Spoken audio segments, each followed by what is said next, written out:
Welcome to part 9 of our virtual guided tour of the First Amendment Museum located in Augusta, Maine.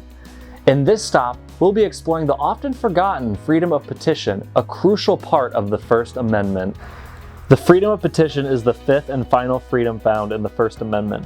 It protects our right to not only collect, sign, and administer literal petitions, but to also call, email, and write letters to our legislators. Freedom of petition essentially protects our right to contact and talk to our government.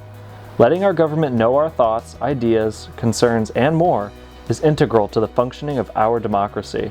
The history of the petition is long and storied, with the oldest petitions dating all the way back to ancient Egypt. However, our modern concept of petitioning the government dates as far back as 1215 in the Magna Carta of England, where the freedom of petition was protected, albeit in a much more limited format than found in the First Amendment. Later, the right to petition was further expounded upon and confirmed in the English Declaration of Rights, written in 1689. James Madison, the author of the Bill of Rights, used these precedents to inform the First Amendment's own freedom of petition in 1791. Petitioning has been used throughout American history for various causes and reasons. One of the most famous examples of petitioning the government for a redress of grievances was the abolitionist petition drives of the 19th century. In 1834, the American Anti-Slavery Society began an abolitionist petition drive in which they organized to spam Congress with anti-slavery petitions. In response, the House of Representatives passed a resolution in 1836 that automatically tabled or postponed action on all petitions relating to slavery without hearing them. This was called the gag rule on slavery. A gag rule is a rule that limits or forbids the raising, consideration, or discussion of a particular topic by members of a legislative or decision-making body. The gag rule only increased petition efforts, however. Between 1837 and 1838, activists sent more than 130,000 petitions to Congress asking for the abolition of slavery in Washington, D.C., and in the U.S. as a whole.